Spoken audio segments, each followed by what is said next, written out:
Thank you. Okay, good morning, everyone. I'd like to go ahead and start by calling the Lane County Board of Commissioners to order for this December 14th. This morning we have a joint meeting and work session with the Fair Board. We'd like to mention that Commissioner Lykin texted and said that he's running just a few minutes late, probably weather related, I imagine, so I'm sure he'll join us as soon as he gets here. So I'd like to turn it over to Randy. Thank you, Faye. I wanted to thank you. We appreciate the opportunity to meet with you at this annual session. All of our members are here except Sasha Casio, who is not going to be available because of transportation issues related to the weather. I think we all know each other. It might be good for public. We're being broadcasted, so it might be good just to go around and Sure, you want to do introduce ourselves. self-introduction? Yes. That'd be Sure. fine. I'm Randy Twing. I'm chairman of the Fair Board. This is my first full year on the Fair Board. And seated to my right is Sid Voorhees. I'll let him, he's the vice president. And Jack, if you'll go ahead. I'm Jack Harris. I've been on the board probably like 3 years, maybe 3 or 4 years. Yeah, it's fun. So I'm Rachel Bivens. I'm the marketing manager and assistant fair manager. Corey Board, fair manager. Cliff Kelly, Fair Board member. Pete Sorensen, Lane County Commissioner, South Eugene District. Pat Farr, Board of Commissioners, North Eugene. Faye Stewart, East Lane County Commissioner, current board chair. Jay Bozovich, West Lane County Commissioner. Steve Mokrayski, County Administrator. Thank you. On our agenda, first item is items from the community. Is there any members of the community that wish to address us at this joint session? Seeing none, we'll move on to approval of minutes, and I appreciate the fact that you'll work with us on running our meeting as a part of yours. We deferred the normal meeting until this time. The minutes have been sent to all of our members electronically. I'll entertain a motion to approve the minutes as submitted, or if anybody has corrections, do so. Mr. Chairman, I move to approve the minutes as submitted. And is there a second? Moved and seconded to approve the minutes. All in favor? Aye. We've also been submitted electronically a meeting schedule for the 2017 year. Everybody received that. I will mention I will not be available for the February or March meeting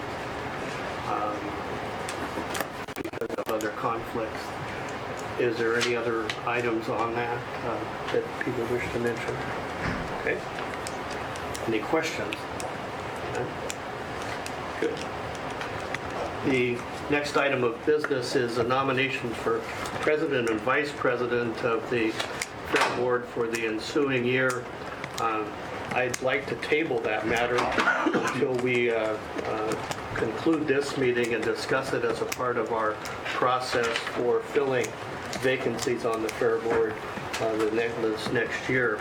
I'll entertain a motion to table that until that time. So moved. Sid moves. Is there a second? Second. Jack seconds it. All in favor? Aye. Okay, that passes. And now we're come to really the purpose of this meeting, and that's a fair report for this last year.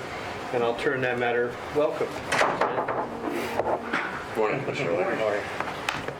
Over to staff for a report. A little tougher than the permanent flats. We'll get 7 minutes to get settled.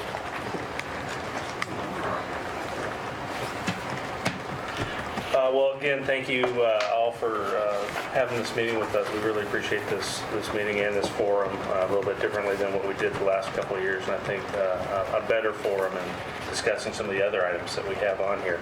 But one of the main purposes is, and part of our agreement with the Fair Board and the Board of County Commissioners, yearly to get together and discuss where we're at, where we're going in a plan, and how it's working. So as part of that, we annually each year develop a fair report from the last year's fair. And the good news is we had another great fair. So it would be easy to spend a lot of time talking about the details. Rachel's going to go over some of the highlights from our report. I think think we just got to acknowledge that we've had great weather again, and that's a big factor. A lot of the fairs in Oregon that did not have good weather did not have a good fair. And then there's always those issues that come up that you can't control. Douglas County had a concert entertainer back out within 1 week of, or actually within 2 days. 2 days of their concert, and they had to refund all the money, and they took a pretty big hit that day. Those are the things that can happen. They haven't happened to us yet, which is good, but we just got to be aware of those. So with that, Rachel's going to kind of do a quick shot through here. I'd like to leave room for discussion and questions on it, but we're just going to hit the highlights. So first highlight was that attendance was up for the second year in a row, not as significantly as 2015, but any up is up for us, and we were happy to see that. Some of the areas that we grew that were that really we felt like were an achievement was our group sales had a significant increase this year over 2015. Season pass sales or pre-sales are reasonable, so we're going to be taking a look at how we can increase that in the future. But overall, attendance was up, and then revenue associated with that was also up. On the next page, you'll see our food and beer gross. It was at a record high this year, so pretty significant increase. While the gross it was about a $30,000 increase overall. We do get a percentage of that, so it doesn't all come to us, but really happy to see our food vendors thriving this year. Beer and alcohol sales up as well, and going successfully, so we'll keep moving on that one. A question if I may. Is that all food, including the ones that go to every different fair? You know, like the... Yes, so we Oh, take yeah. we take a percentage off of those food vendors. So we take 22% of what they do. And that's whether it's a local or a... Yes. Or Yes. Yes. I'm not sure who to raise my hand to. I'll recognize All you, right. Steve. I had a question about the entertainers that hopefully don't back out very often, but occasionally do. Yeah. A few years ago, we landed Eric Church before he became the Eric Church. Yes. And that was good news for us. Do we have insurance in case of something like the Douglas County thing, or is that just not done in the business, or? We have an agreement with our entertainment buyer that they will do their best to provide us a substitute within what they can do. So they were able to do that for Douglas County, or actually it was Jackson County that had the same thing almost happen, and they found a substitute. So they will do their best to do what we have, and that's in their contract, but there's no guarantees, especially 2 days before. So. And to be honest, that was an extreme circumstance, a family emergency. So in the many years we've been doing this, it's really, they only back out if something like that happens. So, and other fairs all work together. So we all route in a general pattern. There's a radius. So a lot of times what will happen when an emergency occurs like that is that one fair or another, in this case it was us, we deferred our radius agreement. So they were allowed to perform within the radius that they wouldn't normally be able to, so that she could still have a concert. And we would expect a return favor if that were to happen to us as well. So anything else on that I can answer? Okay. On to our commercial vendor revenue. You'll notice that it is up about $10,000 over 2015. Surprisingly, that's only with an increase of about 5 vendors, and we have established that that was really based on the amount of size they took. Vendors are now back to increasing the size of their booths into larger spaces. So we had a number of them bump into 10 by 20s or 10 by 30s or even 20 by 30s, which is a very significant amount of space and revenue to us. So as we move forward and look at the way that we design the fair, we'll continue to look at ways that we can increase the sizes or opportunities for vendors to have larger booths, and hopefully see that number sustain or go up again next year. Another major increase we had last year was in our main stage concerts. This is, you can see that in 2014 we were at 110, then we dropped to 86, and we went up to 114. The reason for that is that it's all based on the prices we're allowed to or ask for our tickets. That's a negotiation between us and the artist, but last year we had a lot of higher price points, so we were able to offer a number of them at $10 more than the tickets that we were able to offer in 2015. So that contributes to a very large increase, because as you'll see on the next page, the number of tickets we sold actually didn't jump that high. So that ticket price point is a big consideration for us as we look at booking for 2017. Standing room only is another thing that we take a look at. You can see that they were reasonable for 2016. We're always looking at ways to increase that because as our ticket sales increase and our standing room only increases, our ancillary revenues also increase. So beer sales go up, food sales go up, ride sales go up. So that's what that chart on the bottom is. You can see that some of the artists have larger days than others. Sometimes it's due to weather, sometimes it's just due to the fact that it's the weekend. But we do take all that into consideration as we book each year.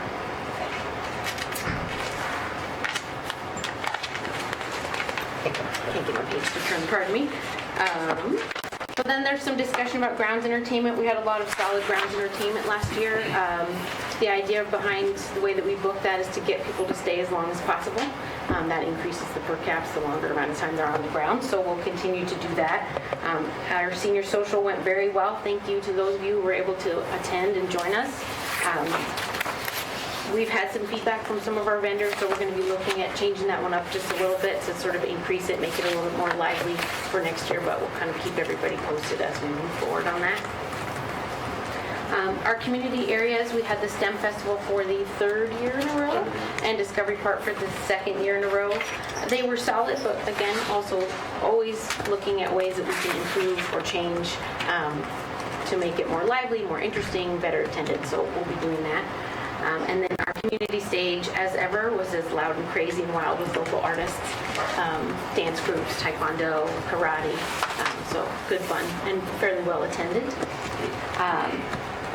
Into the next large revenue stream is our carnival revenues. So 2 years ago, or 2015, we went to a pay one price bracelet every day, which was a major increase for us in terms of the overall revenue as well as our percentage received.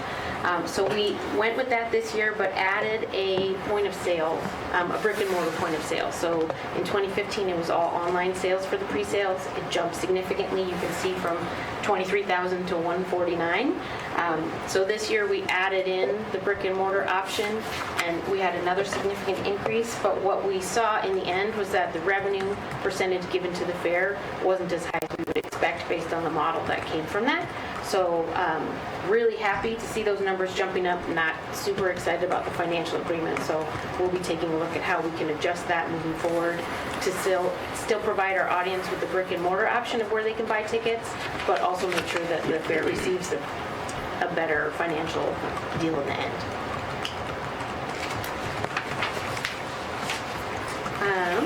On the next page are exhibitors and entries. That's all of our creatives, still exhibits, textiles, art, baking, things like that, as well as the animals. You'll see that we had a slight decrease in the number of exhibitors, but a significant increase in the number of entries. So we had a lot of people entering a lot more things, heads of whatever particular animal they're working with. So that's great. One thing you will note on the next page is that the entry fees that we receive are fairly minimal, and we pay out a significant amount of premiums. So always something we look at, but it is appealing to people to enter their things and be able to receive a premium. So that's just something for discussion as we move forward. Commissioner Farr has a question. Yes. On the entries, I was at a Fair Board meeting a couple of years ago, and Commissioner Stewart, who's our liaison to the Fair Board, suggested that we use a weighmaster as the official weigher in uniform. I trust we're doing that? We do, however, they are both retired, but it is Dolores, whose last name, Smith. Thank you, Smith. She just retired last year, and then Bill Smith, who was a weighmaster a number of years ago. But they were both there this year. And We had two this year. We actually had two weigh-in stations because of the number of animals, and so we actually brought Bill in to augment Dolores being there. So we I had thought that two. was a great suggestion. Do they wear uniforms?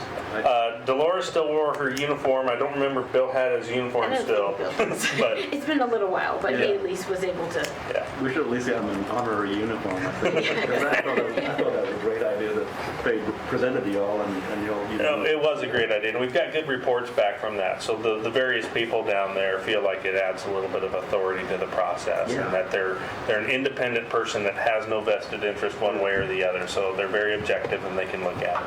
And it came on the heels of a complaint, as I recall. It did, Yeah. yes. Commissioner Stewart's made several good suggestions for us. We appreciate him being there. So on the bottom of the page with the exhibits received and paid out is sponsorships. We had a great year for sponsorships. A number of people came to us and opted for very large sponsorships, which was lovely. That hasn't been happening just due to the economy for a number of years, so that was great. One of our new sponsors was Northwest Chevrolet. We've had Northwest Ford for many years, so it was nice to have a competitor. That helps me in my negotiations as I move forward, so that was great. And then our in-kind value was also up, so a lot of earned media, a lot of trade value work that helps us decrease our bottom line, so we'll continue to work on those as we move forward. And as always, our revenues and expenses are an estimate at this time when we do the report. Sometimes it takes a while for the expenses to get all the way in, and some of the revenues as well, just based on the way that things are purchased online. There's usually a 90-day delay, and so some of these numbers take a little while. So at this point in time, based on kind of our estimates of going through what still hasn't come in, some insurance and things like that, we're looking at a rough net estimate of $252,000, which is up over last year by about $50,000 to $60,000. Yeah, so as a comparison, 2013 fair netted $21,579. The 2014 fair was $64,982. The 2015 fair was $203,000. So we've seen a nice increase there. Thank you. Any questions or comments? I would just like to thank staff and the Fair Board for the great work. The last couple of years have really been impressive, phenomenal, I guess. I remember talking about you presented moving the fair to an earlier date in the year to reduce conflicts, allow, I think, a better relationship with the animals and their 4-H and that, and it's really been successful. And I know that 1 or 2 poor weather days is going to make possibly a change in that, but it's really going well. And, getting to be a liaison to you and get to hear the reports and the things that you guys discuss, I really appreciate the hard work that each of you put in and the dedication to making sure that we have a great Lane County Fair. So thank you. Thank you very much. The Fair Board is very pleased with what we've done the last couple of years and before. We attribute that to management and staff and all the assistance that they provide. It's a wonderful working relationship. Thank you for saying such kind words. I appreciate it. And thank you for your dedication to coming to our early morning meetings. Always. It works well. I'm glad I can put it in. Sorry. So, first of all, I totally agree with Faye that this has really been a remarkable several years, given all of the challenges that are there and what's going on with other fairs around the country. So it's also against the backdrop of what the challenges are for everyone, state fairs, county fairs, local fairs all over the country. So this is really good. I'm just curious whether you've got some stay the course plans, keep going with what's working well, or maybe try something else. Anything that you would like to share with us? Well, it's a good comment. Actually, that's an interesting conversation that Rachel and I attended IAFE, which is International Association of Fairs and Expositions Conference. We sat in some roundtable discussions and some meetings with some other fair managers around the country, and it's amazing. The trend is very emphatic that if you're not changing, you're going backwards. So they're all pushing pretty hard to make changes within, whether it's their footprint or what they're offering, and they suggest that if you're not making some changes every couple of years, you're stagnant and you're losing people. So we have taken some of those discussions to heart, and we're in kind of the wish list phase right now. literally put an 8-foot map on the wall. We've drawn all over it. We've erased it and done it again. If anybody wants to come by and look at it, it's actually kind of fun. But we are looking at some potential possibilities of moving things around, finding better ways of getting people in the gates, getting them in there where we want them, where they can spend money, where they can find entertainment, so on and so forth. Keep them there all day and keep them entertained. So we're looking at some layout changes, and I'm hopeful that either in the January or the February meeting we'll come to the Fair Board with some potential options for that to look at. Right now we're starting an RFP for our carnival provider. It's been several years since we've done that, so we thought we'd better go out and see and make sure that there's not others that want to come in with a better offer. We're very happy with what we're getting from them, but we're going to go through the process anyway. So there's potential, and that's one of the things we're asking them is can they change their layout a little bit so that we can change our layout a little bit. So it's interesting. It's kind of fun.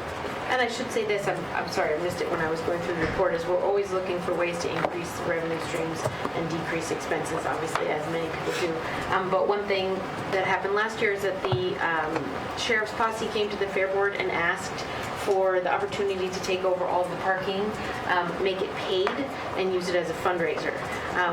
As with any major change like that where you're adding an expense, there was some struggle and some patron commentary, but overall it went very well and did increase the revenue from about 8,000 to almost 30,000, and that was just our portion of it. So that does not include what the Sheriff's Posse and Search and Rescue took back to their organization. I think the total for the paid parking was right around 50,000, of which 50% came to us. So it was a nice revenue stream for us, and it was a great fundraiser for them.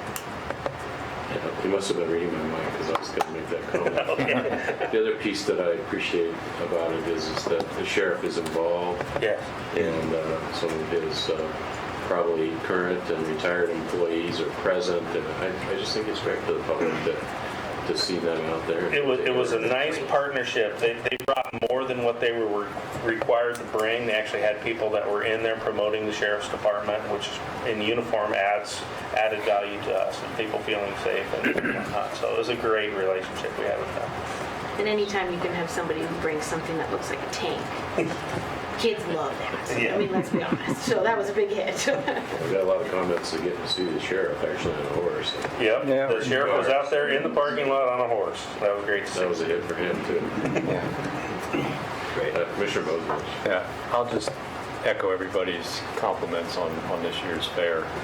A couple years ago, my wife and I started buying our employees passes for them and their families as just kind of a nice gift in the middle of summer as opposed to a holiday bonus or whatever else. And we started it when one of our employees was struggling because of some financial issues they were having due to family illness and all that stuff, and that we knew they wanted to go but weren't going to go because they couldn't afford it. And we've repeated that every year the last, it's been 3 summers in a row now. So I get to hear a report on the fair from, a 40-something couple. Actually, they all just turned 40, this group of employees. They're all high school friends. It's weird that we have this group of employees. And they've got, the preteens and teens, ranging, the ones that don't want to see mom at all during the fair and the ones that follow mom around and what they choose to go to. And I can just say that every year, the family friendliness of the fair is improved. And I hear greater and greater things. The passes for the rides makes it is so much better. The first year I bought them, like a book of 50 tickets or something that was like gone instantly. You know how kids are. And they're back with mom, pulling on their skirt. And so the next year we bought the passes where they, unlimited rides, and that just works so much better because, moms can turn the kids loose and let them go. It's just, I hear great things the next day about how much fun they had, how great it was, what a great family event it was for them. And I think it shows in all the, the entertainment you guys have that's just there, whether it's the pig racing or whatever else. And moms like to go in and see all the vendors and all the cooking demos and all that stuff. It makes a great day for them. And something I enjoy giving our employees every year now. It's probably going to be a tradition on ad infinitum now. But it also gives me that neutral third-party report back every year. And I'm hearing great things every year. So I just have to say you guys are doing a great job. Thank you. Commissioner Lynn. Thank you, Mr. Chair. So this isn't necessarily related to the fair, but I just want to let you know, Corey, that my youngest son's girlfriend and the couple gave a big thumbs up for the Eugene Comic-Con. Yeah. And I went with him last year, and what was really funny is you never know who you'll see there. And I won't mention his name, but all I know is when somebody took off his Star Wars helmet, it was a well-known cameraman that works for one of the network stations. And it was pretty hilarious. But he came back raving again and said, man, if they can only just make it even more. So I know it's the second year, but I will give you big, huge thumbs up there that it's because this is one where it's just not kids. It's obviously adults, it's families, and it's just that one day they can just let loose and just have a good time. And with the Star Wars craze continuing, and in the Suicide Squad movie, of course, everybody's dressing up like that as well. And so, anyway, I wanted to give a big thumbs up on that. But on the report itself, I think overall it's a good report, and just it's fun to see the positives over the years. And I think Pete asked really an interesting question, and that is what you do if an act backed out, and it's challenging. It is challenging. It's scrambling. And I can tell you that's happened to my uncle in his business a couple times, and it's rough, especially when you have a fairly large event area and the tickets are sold, and all of a sudden they announce that they can't make it, and they scramble, hopefully to reschedule. That's the big thing. But of course the fair, you're once a year, and you can't necessarily schedule for it until maybe the following year if that works out. So I thought it was a good question to ask, and appreciated your answer. Commissioner Fung. Thank you, Mr. Chair. And Mr. Chair. Thank you. A couple of things. I've been going to the fair ever since I came to Blaine County in 1973, and it's obviously one of the highlights of the year, always has been. But a couple of things I wanted to point out. One thing about your vendors, not this year, but last year, I had a chance to talk to some of the vendors who were actually there, some of the out-of-town vendors who come, and one of them 2 years ago was selling flags of all nations and all kinds of different flags. And I talked to him at length about the experience that he had working with the staff of the Blaine County Fair. And he said that he was at fairs every place, and he never had as enjoyable an experience as we had working with the staff of the Blaine County Fair. To me, that says a great deal. You don't only have the financial agreement with them, but you also have a bond with them that makes them want to come back. And I don't know if he came back or if he still is here. He still came back, yeah. I got a huge England flag. Now that's a red cross across on the white background from him. And he dug it. I said, "You can't have an England." And he pointed to the Union Jack. I said, "No, that's not England." So he dug and said, "I got an England flag right there," because it was during the World Cup, I think, at the time I had an England flag. But to me, that really said a great deal, And I've talked to people from the churches and the other local food vendors who just love coming to the fair. And it's hard work, and it's hot work, and it's long hours, but they just love the experience, and they love especially working with the staff. It's a great experience for them. And the other thing I'll point out is the home show. It's not during the fair, obviously, but it's one of the biggest events that you handle there. And years and years and years ago, when Jerry's was a tiny little store, we used to move practically our entire store down there. But the home show back then was in the livestock barns. Remember that? And it smelled like the livestock barns. but to me, during those days, as you build the home show, you build it to what it is today. And that's one of the hugest events in Lane County also. Just the things that you do at the fairground go far beyond the fair. And I always have loved being associated with world-class organizations. To me, you don't settle for just being good. You don't settle for being good for your venue, but you look at where is it the very, very best in the world. And I believe that our Lane County Fair is a world-class organization.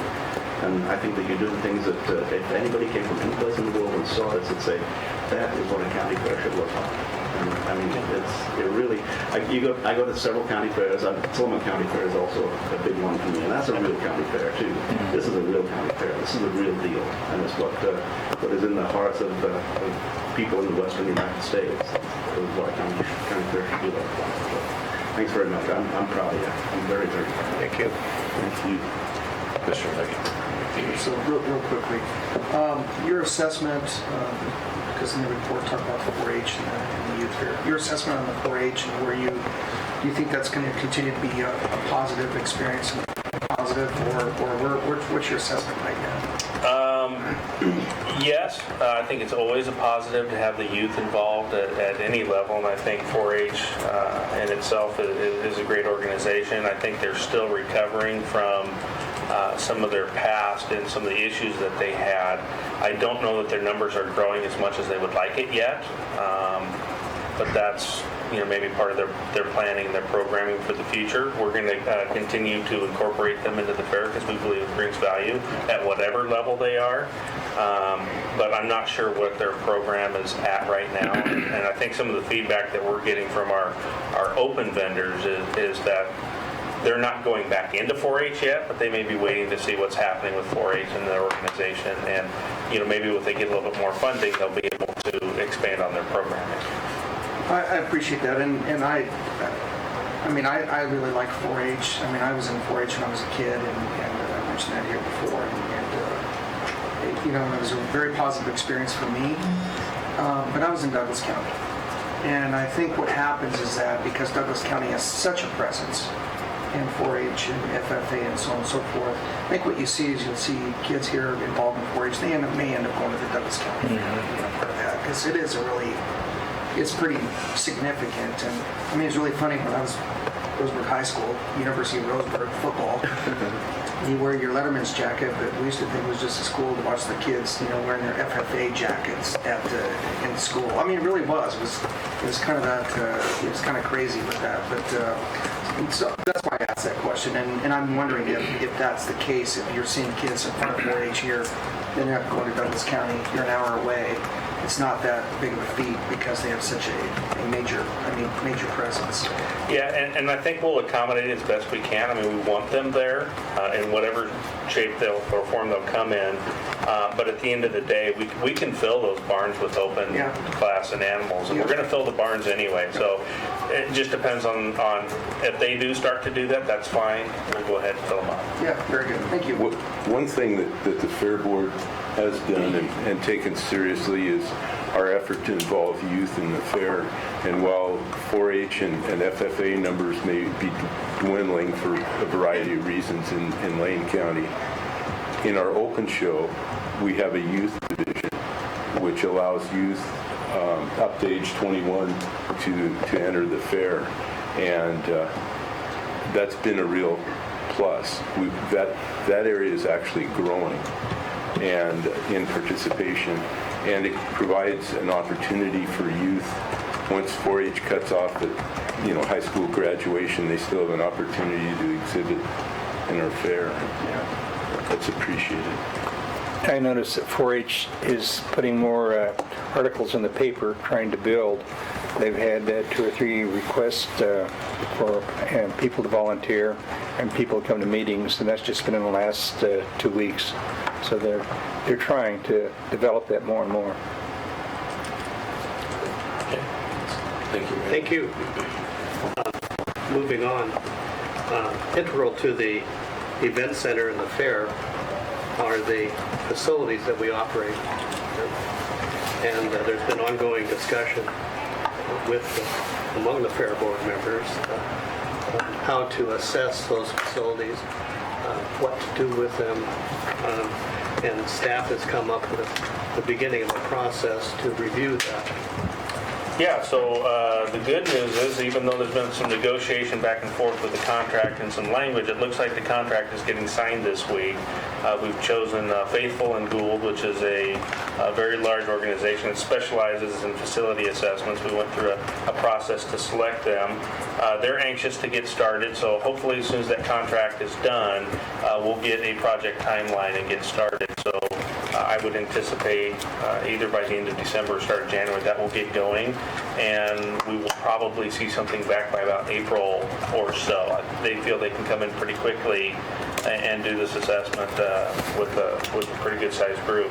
So what I kind of wanted to just touch on a little bit is part of the purpose of it, or where it's going, and what some of our goals are with it, and that I think involves both boards because they're intertwined in the facilities that we do operate and the things that we offer and the things that we have for fair. So as most of you know, each year now since 2007 or so, or 2008, we've been paying into the capital program. As of yet, we haven't necessarily done any projects. And one of our concerns is that money that we're paying in, which right now is getting up close to $200 and some $1,000 a year, and is increasing each year, is going into a program where we're not seeing any results. So we've had discussions with Brian Craner and various things, and the opportunities to do some small projects, but they seem like they always get kind of overrun by some of the larger county projects, and with the discussion that's going on with City Hall and the various proposals that are going around, we foresee Brian being very busy for the near future. And one of the things that we wanted to discuss, or at least just have an open discussion about, was as we get through this facility assessment and we come back and give a report on what the current condition is and the deferred maintenance that we got and the projects that we need to do to either provide what we're currently providing or more, how are we going to integrate that with funding, and where is that money going to come from for these projects? So that is one of the things that I just wanted to at least throw out on the table. As this report gets going, we start talking about it. We'll be talking about it with the Fair Board, and then I think we'd like to come back to you and say, so how are we going to fund some of these repairs? Because if we're going to commit to staying open and providing a venue, we have to make some of these repairs. And one of those options is to take that money back out of the capital program and do a capital program within Public Works or within the fairgrounds itself to start working on that deferred maintenance. Okay. Thank you. As with any publicly owned and operated property, there are various competing interests and uses requested. We've had a couple come before us and wanted to review those quickly with you. One involves a cell tower. The other is a museum proposal, the Lane County Museum. And the other item is the county housing proposal that you just, I think, heard yesterday. Staff wants to take a review of that talk to you about that at this time. Yeah, so while the museum proposal is not actually a proposal per se, I did sit in a meeting with Steve and Bob Hart from the museum. They are looking at potential future, and they want to do some planning around what their future's going to look like. And one of their options is to look at space at the fairgrounds near where the old extension service building was, as to maybe putting a new or building something new. Again, that is not a proposal. I just wanted to make you guys aware of it as we're discussing some of these other items about our property. I wanted you to be aware of all those items that are potentially out there, and that includes a cell tower. So we have been approached by Verizon. There's a little corner there that they've identified where the old extension service building was, where they would like to put a cell tower. What that would look like would be about a 30-year lease at about $1,500 to $1,800 a month. So when you look at it financially, that's a part-time employee for us every year for a cell tower that's sitting there, or a significant amount of money that we could use on projects or repairs. 30-year? Yeah, 25 to 30 years. Again, again, they haven't proposed it yet. They're in the preliminary work. They're talking to the city of Eugene about the regulations. They're looking at the zoning. They're looking at all those things, but they have identified a space that's out of the way that doesn't have much impact that they would like to do that. And again, I don't have an actual proposal, but I wanted you to be aware of these things so you know what all the interests are in our area. So I have a question for you. So the assessment that's going to take place, is it just looking at the current facility and needs, or is there potentially going to be some proposals like this space right now is what it is today, but would the assessment maybe offer some suggestions on how to make that more usable for the site?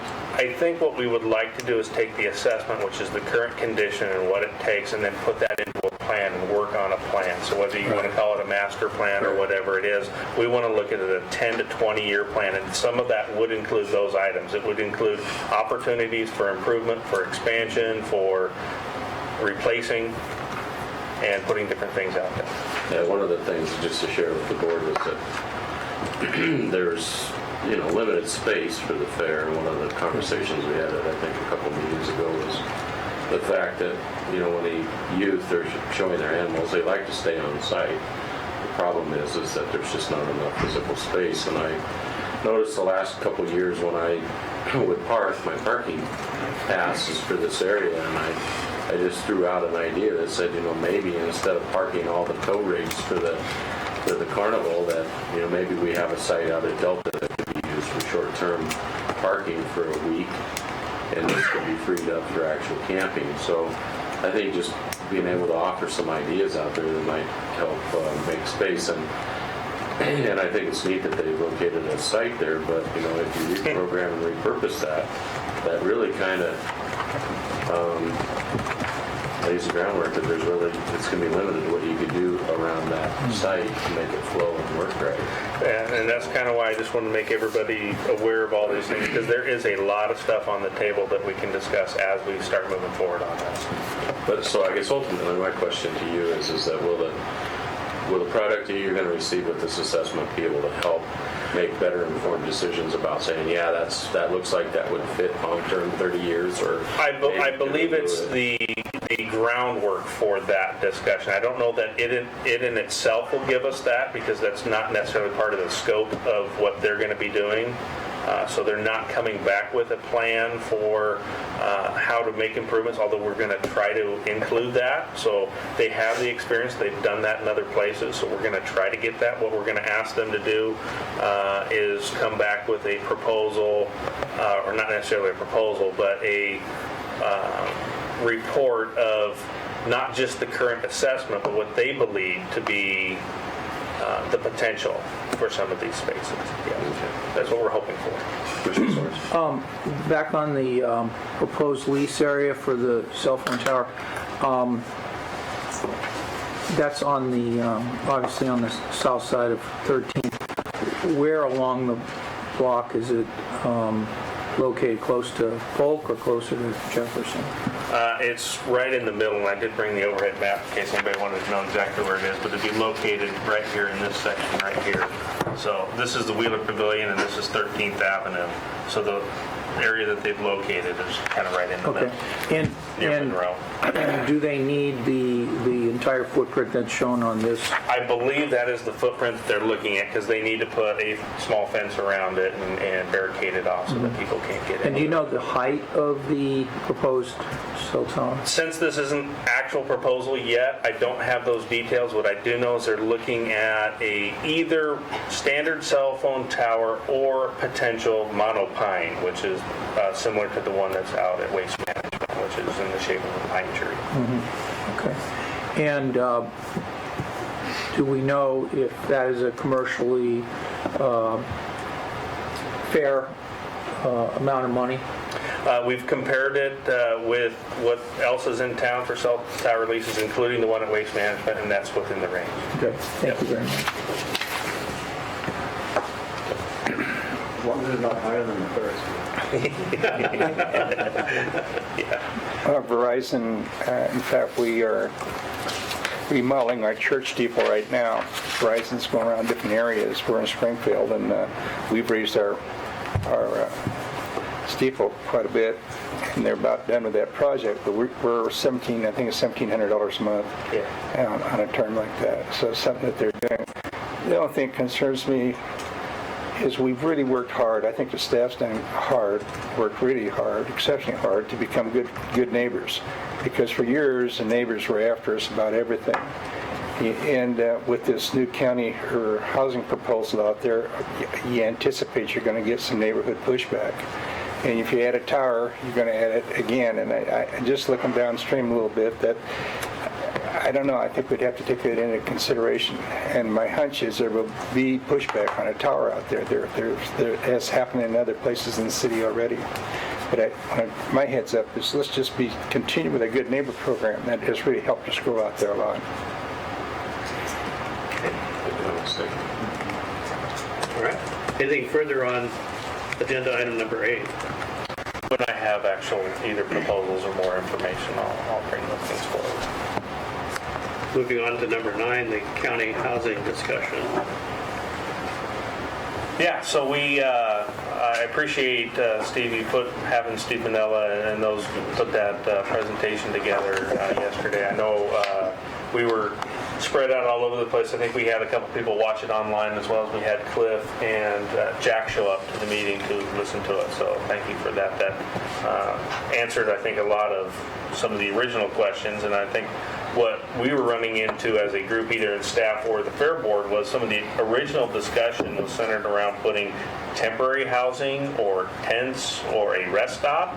And the minute that got out, it circulated through our clients and resulted in a lot of phone calls and a lot of emails, and then a lot of reaction by kind of everybody. So the intent was, by doing that, to get the word out as to what the program was and what the focus was of doing it. So I appreciate you guys putting that together. So I didn't know if you guys had any feedback from yesterday's proposal or what Steve put out there. I think as a Fair Board, they want to have the opportunity to discuss the impacts, and so I'm assuming they will task me with coming back to them with, what would the impact be for losing that type of area out there, whether it's regular year or whether it's during the fair. And so that's something that I will have to work on. Commissioner Fry. Well, thanks for bringing it up and thanks for thinking about it. It's something that has been identified as a real need in the community. You've probably heard that it's certainly not a in and out facility. It's not a day use facility. In fact, the proposals that I have seen, I've not seen the actual artist rendering of it yet, but it looks like a small apartment building, basically. The conceptual, and no decisions obviously have been made regarding the placement. I mean, you guys are integral in that decision-making process. But it's kind of exciting that we're moving forward with a project, wherever the project happens to be, for women and children that are underserved.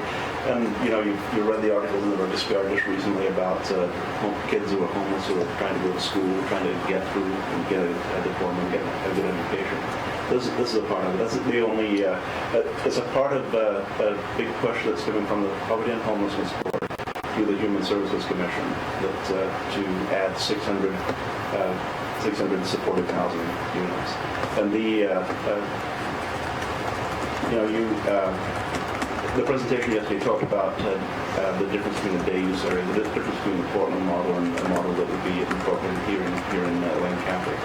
Whereas it would be services on the ground floor, it wouldn't be day use services, it would just be the people inside of the building. So, any questions that you may have, staff is definitely equipped to answer the questions as well on it. To me, it's a pretty exciting prospect, but it has to fit in with your mission. It has to fit in with the mission of the counties, the fairground property. And I remember when there was a possibility that, I know a lot of people have visions of Occupy Eugene in the form of the fairgrounds. And something like that definitely would have an impact on both the fairgoers and the people who lease the fairgrounds. So thanks for considering, thanks for talking about it, and questions. Staff is fully equipped to answer. Thanks very much. Yeah, I learned quite a bit yesterday myself about this issue, and I guess I had in my own mind a range of of things that were being discussed, including, having some sort of Portland-style tent city, or maybe something a little more supervised than that, all the way up to really what I learned yesterday, which was really an apartment building. And the concept, as you may have heard me drill into the topic of whether or not this was going to be some sort of drop-in center for homeless people to have access to services. And since I represent that neighborhood and those 12,000 people as being a pretty big chunk of my entire constituency, would they, as West Eugene neighborhood, once again be the place where social services are provided, because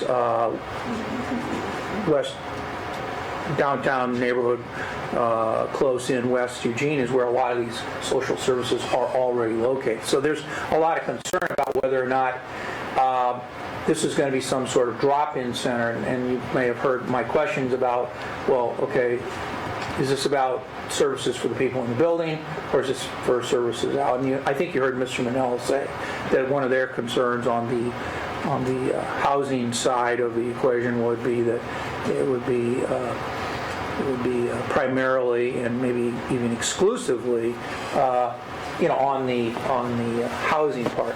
I have had conflicting reports on the need for the property itself for fairgrounds purposes. I've had neighbors come and show me pictures of success the last 3 years where nothing that they could observe was going on. But that's during the week of the fair. That's not during all the other events. And I would just like to, make sure that what is being discussed or proposed does in fact meet your needs. Now, yesterday we talked about a little bit in the board meeting, like where did the money come from to buy this property, and I know that you got some more information on that. Maybe you could share that. And then the other thing I guess I would say is that the budgeting for this, the board and the budget committee and the city of Eugene and other partners involved, at least in my mind, have not really identified what the budgeting is for this. So if there's road funds in particular, we have to be very highly sensitive to the repayment of the road fund. If it's not road funds, we have to be sensitive, but not highly sensitive. But we have to be sensitive to, well, where did that money come from and how does that money get paid? Yeah, I'm trying to find the actual email identifying when they were going to do the journal entry, but it's my understanding that it came out of our capital fund, our 522 fund, which that money comes from TRT. So that's part of our excess TRT amount, which goes into our capital fund for repair and improvement. Commissioner Bozievich, I believe. Thanks, and that was one of the things I was getting ready to ask was about the funding of it, but I do want to note that whatever we decide, if we decide to start exploring the housing further, in answer to Sid's concern about the neighbors, I think one of the first steps we need to do is meet with the leadership of the Jefferson West Side neighbors and talk about their feelings and where they are. So that's just that needs to be in the mix along with the cell tower. Although and I will say that when I was at the fair this last summer, it was really hard to post something on Facebook from Verizon, and I'm a Verizon customer, so and it's just like if you're out in my area during the country fair, you can hardly get on the network. It's about so there are times because of the load the actual events placed on the network, the need for additional infrastructure for the network, and I don't know anyone that isn't carrying a cell phone in this room probably. So, just as an update, I have been asked by Tom Happy, the chair of the Jefferson Westside Neighborhood Association, to come talk to their group in February. So I'm already scheduled to do that. Good. I'm assuming this will be one of the discussion items that I will bring, and I'll just give them an update as to what I know at that time. I'm not necessarily give them a proposal, but But, yeah, I think a clear understanding from maybe county council about our ability to, if we do decide to move something in that area and it was actually purchased with transient room taxes, whether there's a need to reimburse that funding source because it's not being used to put heads in beds. Yeah, right. Well, it is, 50. Well, different kind of hit. Yeah. All I'm saying is, I can just see the travel industry and all that getting on it about, switching that property around and misuse of those funds. So having legal counsel opinion on that, I think would be very helpful before we move ahead. Yeah, and I don't know the exact language, but I know that's not the intent behind those funds. Those funds are dedicated for things that... They may not be as restrained as road funds are, where there's an absolute prohibition. We cannot take a piece of road fund property and use it for any other use than transportation and road work. That's, and if we do, we have to reimburse the road fund for the initial, whatever that value is. So that's spelled out actually in the state constitution, of how road funds are constrained. I don't believe TRT is that well spelled out, but I believe the intent of the funding and all is what we would be, stepping on at that point. And I think a legal opinion on that might be useful. Commissioner Lincoln. Thank you, Mr. Chair. So this property, will this be covered on the assessment? It's part of, there's not much out there. It's open field. What it is parking for us. So it's overflow parking for U of O football games, park and ride that we have out there. It's overflow parking for the livestock building when we have events there. It's this year it was paid parking during the fair. So we generated, I'd have to go out there and measure it, but that approximate space probably generated $5,000 to $7,000 in revenue from paid parking this year during the fair.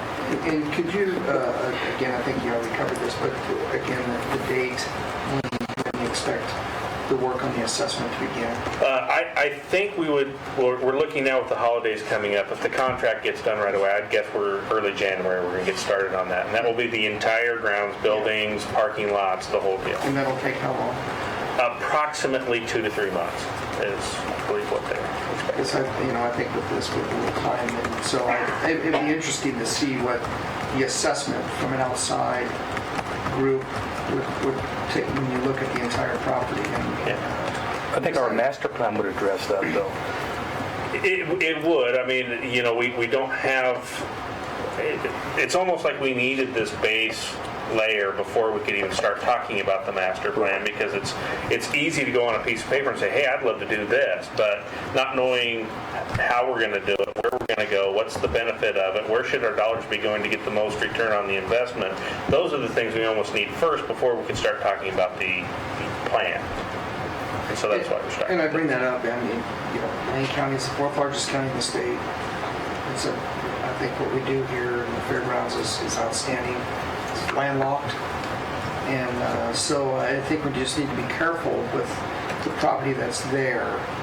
Again, growing up in Douglas County, I will tell you that's a fair. And the lands itself are enormous, especially for a county the size of Douglas. Then you go to Deschutes, and that's ridiculous. I think that's 300 acres, if I remember correctly. I mean, I've been there a couple of times. It's very, very big. And I think overall, the fair is a great attraction, not just on the ag side, but I think what's happened, the fairs have expanded beyond that. Where it was agricultural, but now it's expanded. And I think just based on the report here that we look at these 3 years, and it's obvious that the fair has been doing well here. And so I'll be curious of what the assessment has to say before I render judgment, because I think the idea of the housing is it's an excellent idea, and I think it's very important to what I mentioned yesterday is that this is a hands up, not a hands out type of thing, and so I think it's really the housing is critical, but understanding that we have a landlocked with our fairgrounds, it's important to make sure that we're going to be efficient with the property that we have. So that's why so thank you for the answer on the assessment. Commissioner Sorensen?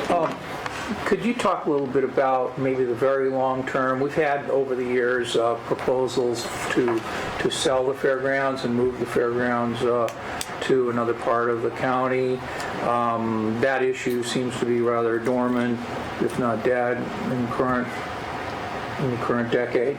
But could you give us some idea of whether you see some merit in looking forward to that, or shelving it, or saying you got enough for the next 2 years and get a hold of me in 2 years, or whatever? Well, thank you for bringing that up. It's actually something that does come up every once in a while. It hasn't come up necessarily as publicly as it has in the past lately, which is great. But I think, we've sat down with some of our clients and some of the users of the facilities, and we've asked that question or got their feedback on it. And I think what we've come to realize and even embrace at one level is what we have works for where we're at. We are urban. We are located around neighborhoods and things like that. We are not currently catering to the fly-in conferences that fly in, stay in a hotel, have an event, fly back out. That's not what our business is. What our business is are things like the home show and Piccadilly and things like that, where people can literally walk to the show and walk home. Or they can bike, come in, go to the show, and go home. They don't have to get in their car and drive 10 miles outside of town to go to the fairgrounds. So I think when talking to our clients, they feel that moving the fairgrounds would actually kill their business because they rely on the ability for people to easily get in and go to their event. So if that discussion is ever going to come back up, it has to be, at least in my opinion, in that context. If that's what you're trying to turn a convention center into, that is a different focus than what we're doing. What we're doing is providing a venue for all these businesses and all these things within the community to be within the community and involve the community and draw the community in, not the outside business. Do you have a sense of what the overall, when you take all the events of the entire year, and you add them all up, what kind of zip code representations there are? Is it mostly Eugene and Springfield zip codes, or do we still get business from Salem and Roseburg and a bigger trade area that we need to pay attention to? I could say that it is largely Lane County. We have, over the years, spent a lot of time and effort to try to reach out farther, to talk to the Portland market, to talk to the Salem market. It's difficult. There's a lot of rentable spaces, a lot of very different spaces, a lot of free spaces in those markets, which is not something that we can compete with. And we don't have a hotel, so there is a lot of difficulty in communicating that there are hotels close by that we can arrange transport, or they can facilitate the transport. So there's just been a challenge in getting those people to come from out of town. We do see it sometimes, and the reason being that we have free parking, so people are willing to drive their own car and drive from the hotel to here because we have free parking. We're not charging like the Portland Convention Center, or so it is a possibility. It takes a lot of convincing on our part to get those organizations to come down here. But like Corey said, we do have a lot of success with the market here. And I would say it extends beyond Eugene Springfield. We do really attract people within our county. And even south. Roseburg has a great facility, but it's very different than ours. So again, if they can't find what they need there, they're willing to come here. Whereas Salem is different because there are so many options up there. They usually just stay there. Any other questions? Okay, you're welcome. Before we adjourn or move into executive session, we had the next item on was that the agenda was an open discussion on anything else you wish to bring to our attention or have us explore as we go forward with the fair and or the event center.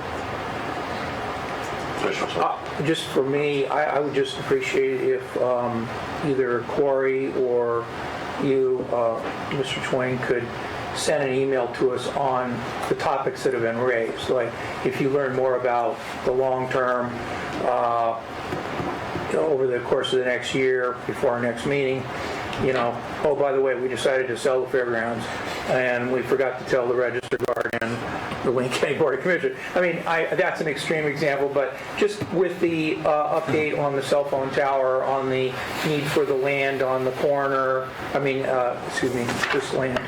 The need for the land for the cell phone tower, the need, at least as identified on other ends, for the property for the housing project, things that we've raised in this meeting. I don't think it's necessary to have another meeting, but I do think it would be helpful Just to a follow-up. have an update, right, a follow-up, and not really an extensive one, but just enough so that if it's that big of a deal, the commissioners can write you further, or even if it's that really huge, we can have another meeting. But I just think that I look forward to this meeting each year because I learn so much, but I also think that there's something called ongoing learning, and you can just update us. Sure. And I think that would be very helpful. For example, the neighborhood, Commissioner Bozovich and I have raised issues regarding the neighborhood, or Commissioner Farr and I have raised issues about the housing proposal. Keep your views in mind. I think the one thing that helps us a lot, I think the board as well, the county commissioners, is having Faye Stewart be in our meetings, because the communication is so much better than it was 4 years ago. And so I think that's really a benefit for both parties or boards, and I really appreciate him being there because I think that really helps. I think communication is really critical. We feel the same way. I mean, he's here, it really works better. Yeah, but Faye could report. Yeah, right. So Faye What a facilitator. could replace Faye then, I guess. Thank you for that, Jack. Commissioner Murphy. So a suggestion is coordinate with Tracktown, because the fair will be about 2 weeks before the World Track and Field Games, and the athletes and families will be here in Oregon probably a full month before the actual track meet. And it could be an opportunity to really, the idea is to showcase Oregon. Well, it's going to be right in our backyard, so showcase Lane County, and I think it's a real opportunity then for 220 something countries are going to be here, and so it's an opportunity to really showcase to the world what we do here. And I think the fair could be just a shining example. So I think it's important to coordinate that, and then it's where there may be an opportunity where the Lane County Fair and those dates then are part of the whole opportunity that the athletes and families have when they come here. So there's a lot of the athletes, families, coaches are expected to be here a full month. So the entire month of July through August, they're likely to be here. So this is a great opportunity, and that's going to be just right around the corner before we know it. Excellent, thank you. Okay. Do you have any separate business, or can we borrow your room? Yeah, actually, we do have some additional business, but it doesn't start till 10:30. We'll be done by then. We have recess until 10:30, and we can leave the room and come back. I would like the presiding Judge Rasmussen to join us in our next conversation, and that would be kind of start at 10:30. So, Thank you. One of the comments, having been on the Fair Board for prior here, it's so nice to have commissioners work with us like you have. All of you have been really great to work with. That's not always been the case in the old days. We've had our struggles. And a lot of times you hear the shrinkage of the fair, the vendors, and really they're still there. They're called a home show now. They're a garden show. They all started at this county fair years ago, and we've grown. And one of the issues is space. It's this 4-H thing is coming together. We're getting crowded on space already. You always worry. You look ahead. As Corey said, you got to always have something new and exciting. And I think we're going the right direction. I think you remember way back, just when Mr. Stewart asked me to come back on the board, the thing that we recognize is really strong in this area is family. And we kind of shifted our gears, got away from a lot of the adult stuff that we had focused in the past. We've really become a good family fair. And that 4-H thing is that shot in the arm for us. That even takes us to the next level of family. And although 4-H is a little bit unstable at the moment, I mean, I think that's going to grow. And just this year, watching the 4-H people, the exhibits, the kids, we're out of space already in that area. And that, you look at the expansion, Corey's had a couple of good ideas, for example, of concreting the floor in the livestock building. And I think that'll come from this assessment of space, or whether that'd be a good idea, because you can move dirt in and out on top of concrete. But that makes that building far more flexible. But we may have to expand further. You know, like you said, the key word, landlocked. And you want to do new, exciting things. It's awful hard to do in a landlocked environment. But thank you, commissioners, for listening, and Faye for being there with us. It's as Jack said, and Randy and all of us so appreciate that closeness with the commissioners. Thank you. And just in closing, I really appreciate Commissioner Lyken's comments about the 2021 games. I'd like to, if we could add that for an item to discuss at one of the fair board meetings. Oh, yeah, that's a good idea. Because Do that. it might be just putting together a separate task force that maybe really redesigns a one-time fair that really showcased Lane County for that. That'd be fun. So it'd be nice to have a discussion and see what's possible. I serve on the advisory committee to that. And so we can have Sasha Atwood or someone actually be part of the presentation with you. The next item up for auction is Commissioner Laken's tie, since it shines in the dark up there. Hey, you know what? Last board meeting had to wear it. So with that, we'll recess. Going to auction your tie. Or recess and free up the space for you. Thank you. Have your executive session. Thank you. Thank you. I expect you to get a lot of money. I know. On his tie.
like to reconvene the Lane County Board of Commissioners for this Wednesday, December 14th.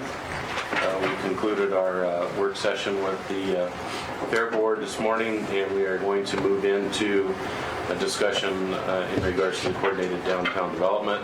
I'd like to welcome with us today Presiding Judge Rasmussen for joining us. We also have District Attorney Ms. Perlow, and we also have Sheriff Trapp and Under Sheriff, if that's appropriate. Chief Deputy, excuse me, Cliff Harold. So welcome and thank you for being here. We also have Ms. Rambo in the chorus too. So with that, I'd like to turn it over to Mr. Mokrehajski. Thank you, Mr. Chair and Commissioners.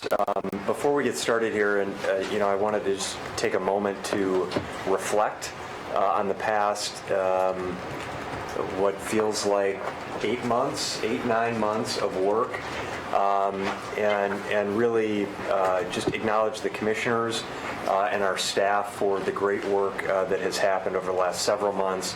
I think there were a lot of questions and some concerns when we began this process in terms of our collaborative discussions with the city and what would come out of that, a lot of uncertainty at the time, and I think that we have proven through this process that we've been able to have really thoughtful and engaging conversations with other governmental bodies in the community, with stakeholders, and with our residents to achieve the best interests of the community in the long term. So the point of the work session today, I think the two most important things are that we just do a brief recap for you of the process that we've gone through, that you have the opportunity to hear from the courts and other public safety officials in terms of their perspective on this process and the options that are on the table. And then most importantly, the board have the opportunity to deliberate on these scenarios and ideally come to a decision and provide some direction to staff on next steps.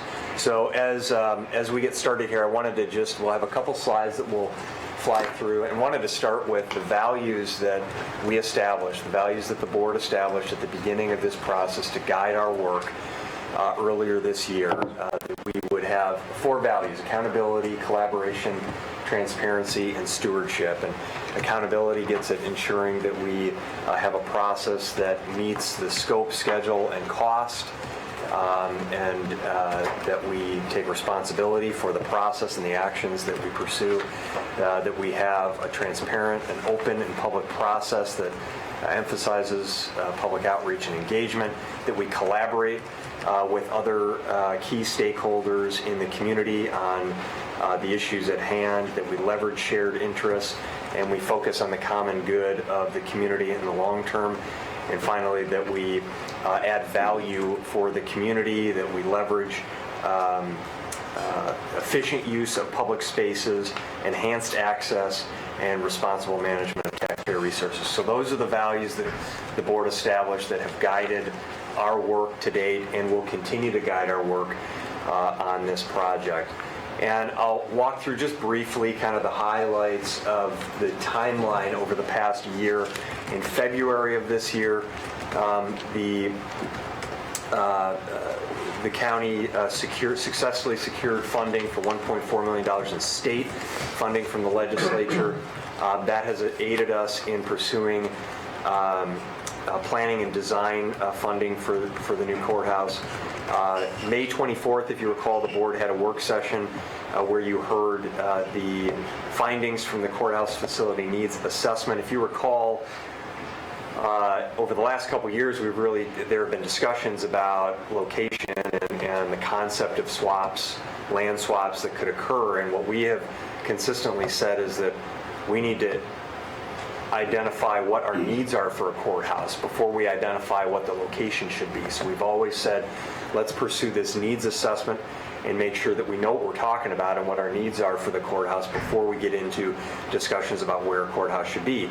That needs assessment should inform the size of the property that is needed for us to construct the facility that's required to operate a functioning court system. So that was completed and presented to the board on May 24th, and then the following week on May 31st, we had a work session with the board at which we discussed 3 different scenarios and the board subsequently directed staff to engage with city officials and pursue a collaborative planning process on that work. And that's where I think, again, there was a fair amount of uncertainty there. We subsequently had 3 joint work sessions, the first of which was on July 14th. So you had a joint work session with the City Council on July 14th, and then 2 additional work sessions on August 30th. We approved a project charter that laid out our values and the process and the timeline and the scope of the work that would be accomplished. And throughout fall of 2016, the staff task force, as well as an elected representatives group that included the chair and vice chair of the commission, the mayor and 2 councilors, the presiding judge, and staff both from the city and county have met numerous times.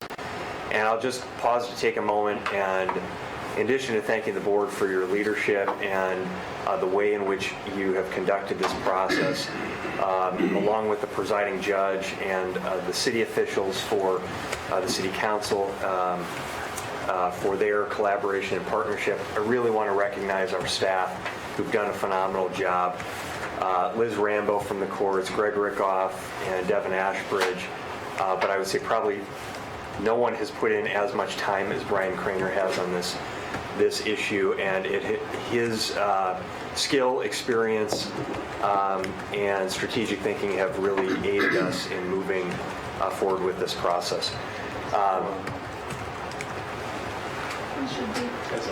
The last thing I will say then before Mr. Chair, turning it back to you and offer an opportunity for the presiding judge to weigh in here is throughout all of these efforts, we have continued our ongoing partnership with the legislature and the state court system to pursue state funding. We know that this is a key part of realizing the vision for a new courthouse in the future, is securing a significant portion of the cost of construction from state funding.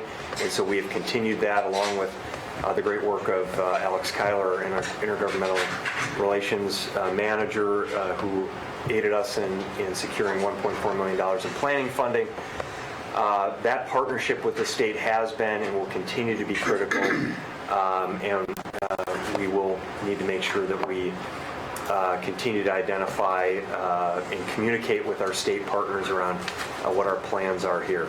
So again, that's a brief recap. I would say that just to sort of set the stage for the conversation today, I think our hope and our intent is that this be a discussion that focuses on the needs of the courts, and we respect the fact that the City Council has a meeting today, I believe, a work session at noon today to talk about their process and decision for the City Hall location.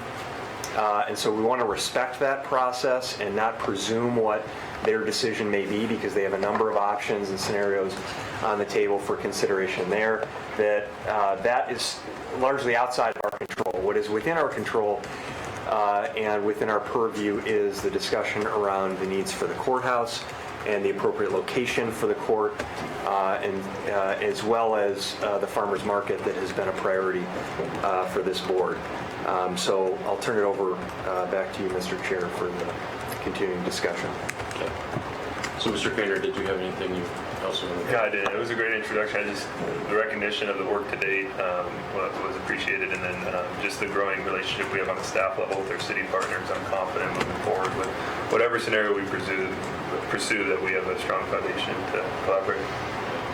Well, at this time, I'd like to ask Judge Rasmussen if he would like to share some of his thoughts and comments through the process. We've taken in a lot of information, and you are our partner. We have an obligation to the courts to provide you space and maintain it, and it's important that we're meeting your needs. So I'd like to hear from you first about the process and your thoughts. Mr. Chairman, Commissioners, thank you very much for having me today. I'm Karsten Rasmussen, presiding judge of the Lane County Circuit Court, properly called the 2nd Judicial District of the state of Oregon. I think folks sometimes forget that we're actually a state function, even though we're called the Lane County Circuit Court. I want to join in Mr. Mokrahajski's comments to not only the elected officials here, but the city elected officials and the staff of the city and the staff of the county, and expressing the court's appreciation for all the work that you have done in this project. It's a very inspirational thing to be involved in. I guess we'll see what the outcomes are, but from the standpoint of the courts looking in at this process, it's been very encouraging, and I really thank you for that process. I want to note that I have my trial court administrator, Liz Rambo, here, and will, of course, stick around and answer any questions you might have. But I do want to thank Liz for her work on this, too, which has been tremendous and ongoing. Obviously, for us, we have a lot of things to do every day at the courthouse, and Liz's time is very precious. But we've spent a lot of our effort joining this process, and we just thank you for including us in it.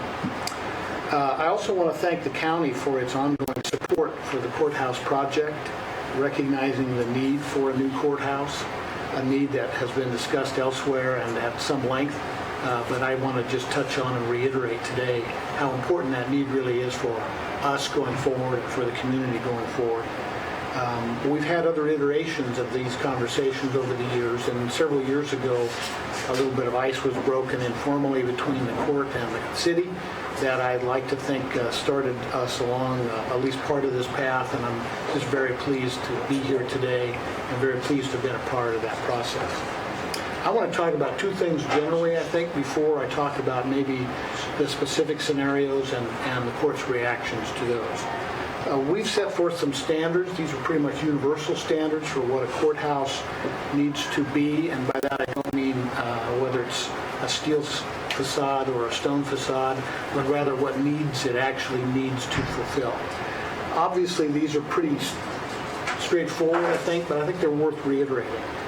Our standards really are access to justice, fairness to all participants, public trust and confidence, that we be in a position to support victims, criminal defendants, witnesses, all parties who come before the court, the public access to the court, and jurors who often come to the court as well. As I know you know, and as the chair briefly mentioned, circuit courts are state programs, but counties are obligated by law to provide the courthouse an adequate space for us to operate. There are 15 judges. We have 17 courtrooms, I think, when you include juvenile.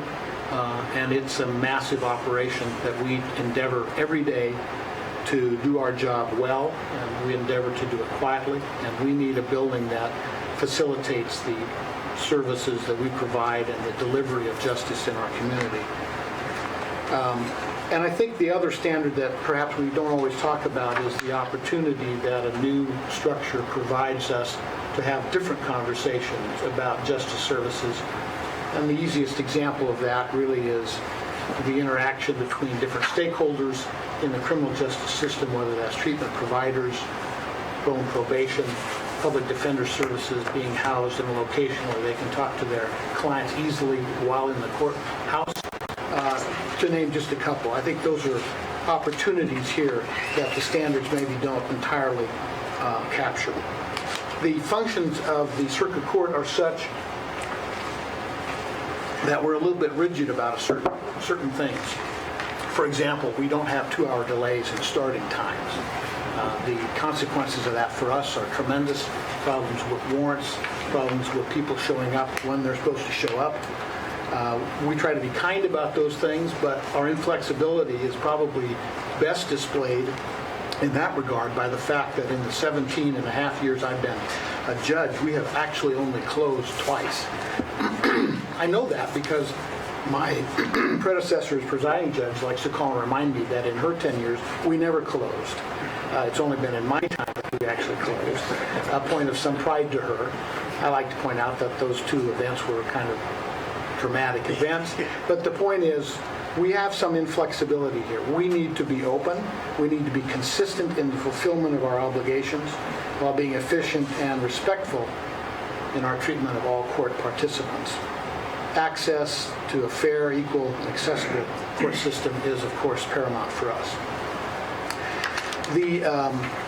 The second thing I'd like to just mention are what are our needs to compare with the standards that we've identified. And those pressing needs right now for us really, in addition to just the obvious systemic needs and building needs, are that we need to move this discussion forward with the state process, the Chief Justice process, the legislature, and the governor's office to identify a site in order to take advantage of the opportunities that exist now that have not existed in my time as an attorney, frankly, which is 16 years longer than being a judge.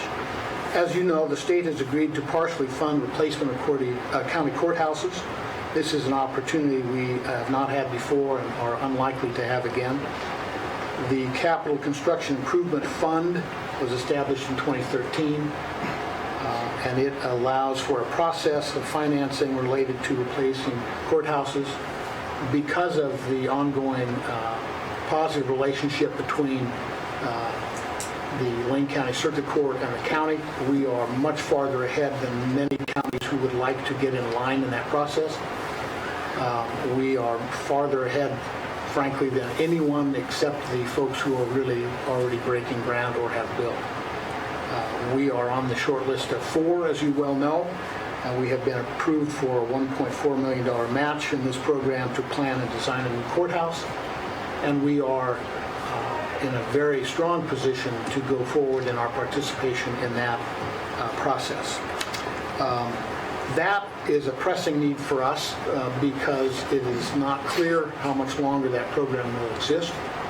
And it's also clear that in the position we're in now, it's urgent that we get to site location so that we can use the $1.4 million match funds efficaciously by having a site that we can begin to talk about with respect to design. I would like, with that background, if I may, Mr. Chair, to talk a little bit about the scenarios, and I'm going to go through them in alphabetical order. And express to you a little bit about my preferences and the court's preferences with respect to those scenarios. Scenario A, I think it would be fair to say, represents the current state of where the county can build. In other words, it is the status quo. It is the place that we know we can move forward now with the county because there are fewer questions regarding how to move forward with A. The disadvantages, some of these are perhaps personal comments, and I'll try to identify those rather than court comments, but the disadvantages are that it's inconsistent with the city's downtown planning. It relocates the farmers market. It creates parking problems. But it doesn't create the public space that's desirable for a dynamic downtown. And I guess on a personal level, if you look at some of these designs, it's a pretty imposing building to put in the middle of downtown. The advantages are that there are fewer questions. And among them, there's no question that the county can build a courthouse on the site. It is the easiest way forward for the state and the county. It doesn't involve any property transfers. There's no further negotiation needed. I would say to you that A is the court's second choice going forward. Scenario B, disadvantages. And I've tried to state these, and I wonder and I worry sometimes if I have perhaps understated them. Basically, the difficulty would be from the court standpoint is that it doesn't resolve anything for the county and for the courts. It's not a clear path forward. There are questions about easements. There are questions about size. There are questions about footprint. There are questions about height. There are questions about access to all the public without interference and without negotiation. And that latter is very important to me. There are questions about transport. There are operational challenges, and I'm confident I have only identified a few of the challenges that staff would be able to identify with much greater detail. There are open questions, and I think those questions might be summed up roughly this way. There are questions about cooperation, co-operations, co-management, co-location, co-design, co-development, co-ownership. And bluntly and simply, this sounds to me like a lot of things left to do. The disadvantage for us, in short, with B is that it does not leave the county and the state and the court with a site to plan around and to move forward on in our discussions with the Chief Justice, the Governor's Office, and the legislature. Rather, it leaves a lot left to be done. It essentially leaves A in a more desirable position because of its simplicity, comparatively speaking. B is the court's third choice among these options. Scenario C most likely fulfills our standards for courthouse construction. And going briefly back to those standards, access issues, fairness to all participants, public trust and confidence, support of all participants already discussed. It most likely fulfills these standards as well as the needs that I've outlined because it would be a dedicated site to the county and some county functions and the courts. It has many fewer challenges than A and B. It preserves downtown placemaking opportunities for the park blocks and for farmers market. So, in sum, the court prefers that the courthouse be located on the City Hall gravel lot. And I distinctly am not saying I prefer option C only to distinguish, for the purposes of the city, the fact that while my wife has opinions on the topic of where the City Hall should be located, I don't. And so I don't mean to tell you that I prefer C because I believe I have an opinion or cause for having an opinion about where City Hall should go, but rather to indicate my preference for C as it's illustrated here in scenario C on the up on the screen, that the courthouse and courthouse functions be located on the current gravel lot that was the City Hall, and that be located there as a sole function for that site. This has been a very tremendous honor to be a part of this process. I hope those comments are helpful to you. We will continue to work with you in whatever direction you choose to go forward on. But I did want to share with you my thoughts about the various pros and cons of these three scenarios from the court standpoint. And I'd be very happy to answer any more detailed questions. And if I can't, which is of course possible, I do have Ms. Rambo here with me. Thank you very much, Judge. Commissioner Soares. Thank you very much, Judge, for these comments regarding the different scenarios. My question really has more to do with, maybe this is further down the line than the actual site selection, but within the three blue buildings on the three scenarios, you mentioned certain flexibility features of the court's operation and then certain inflexibility. And I was thinking the other day about how in say the world of banking or other things, that a lot's changed in terms of providing customer service, and that we don't have, we at least have not had much in the way of night court or weekend court or designing the court services around a bigger footprint of American life beyond, say, the current 5-day work formula. So I'm just curious whether the design or even the location of the building has anything to do with a future, weekend court, a future night court, something like that, whether any of the designs, any of the locations really have anything to do with something that far down the road. Mr. Chair, Commissioner Sorensen, let me do my best in this way. First of all, we are on the cutting edge in Oregon in what we typically call E-Court. It's really Odyssey properly termed. A statewide system now fully integrated statewide, a remarkable success story, integrating electronic filing and electronic record keeping, and essentially now electronic files. I no longer have paper files. Doesn't mean we don't use paper on occasion, and there's some struggles with that, of course, always.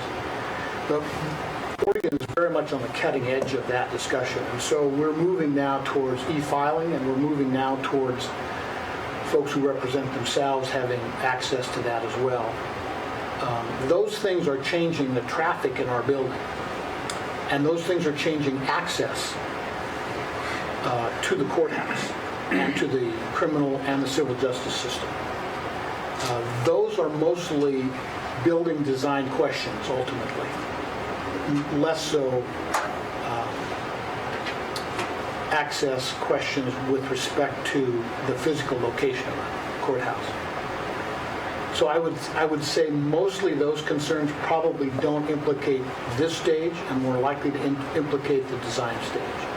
The access issues for us are about there being a clear line of decision-making about keeping access open always for everyone, not creating difficulty in that access, not creating circumstances that might make literally for or for the perception of unfairness in our process. It is difficult, it is hard to overstate how important that is for the work we do and how high on the list of important issues that is for my colleagues. For judges, it's not just the fairness, it's the perception of fairness, all the way down to such small things as when my courtroom opens and my clerk is in there putting people in their places, that we are careful about who we're familiar with so that a criminal defendant waiting for perhaps a sentencing or change of plea doesn't think that my staff really likes the prosecutor's staff. Or a victim in a case waiting for change of plea and sentencing doesn't think that my staff really likes the defense lawyer staff, which really isn't an issue, but the perception of it being an issue is very high. And so those issues from the court standpoint, that we stand alone, that we control the space around us for access purposes, those issues are very, very important to the delivery of justice in any community and are very high for us. So in that sense, placement, location, site matter, but less so on the kind of way forward technologically. Although, as I mentioned, those will have some traffic implications, but I think those are probably a little bit more design issues than they are site issues. My second question is more on the timing, that I understand your comments about the difficulty with B in terms of the continued discussions, continued conversations, and it being least desirable because it's less certain. In terms of the timing of the state money or even local money, is that a factor in the site selection, that B or A is easier to implement from a timing standpoint, C is less able to be implemented from a timing standpoint, but B is more difficult than all of the other two from a timing standpoint?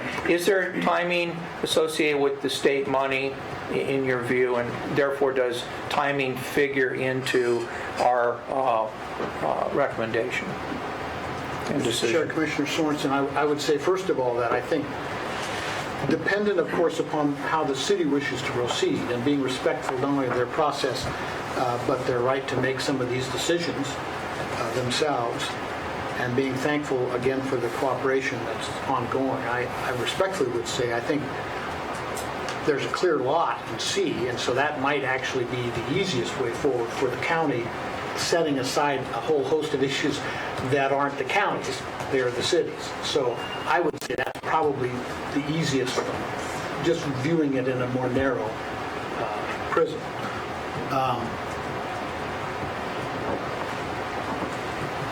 The difficulty for B, in my opinion, is that A has to remain in reserve as the ongoing discussions go on, because we don't know the outcome of those discussions, which means that the county would be placed, in my view, in the position that would have to leave A completely intact in order to, it would have to leave the butterfly lot completely intact in order to have that in the back pocket in the event that B doesn't work out. And that, to me, creates timing problems that are related to this discussions, because I think it's extremely important that we move forward expeditiously now that we are 4 on the list and we're in the first group, and that we not lose that status as on the list in the first group as other counties move to work forward and are realizing that they haven't been doing the groundwork that we've been doing, the county's been doing, that the court here has been doing, that the city now is a part of doing. Those are not things that are ongoing in a whole host of other counties that are now suddenly looking at this program and are anxious to participate in. And I would be worried about providing windows of opportunity for other folks to try to bump us, to be blunt. Thanks. Commissioner Ligon.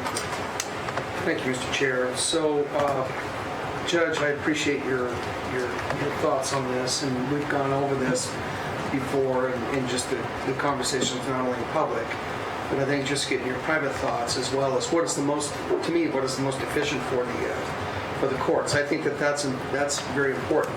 We've heard from, I think the last work session that we had here, D.A. Perlow was here, Chief Deputy Harold was here. We got I felt a really good input from District Attorney's Office, the Sheriff's Office, and the courts, and how you'd work together on that. So based on that, I'm a fan of Scenario C, and for a couple of reasons. First of all, I think it makes sense what you've outlined, what we've heard from the District Attorney's Office, from the Sheriff's Office. So that's where, from that standpoint. The other side, and so I take off the public official hat, put on the real estate hat, and also I think just having a presence on that lot there, and with a good facility like this would make sense.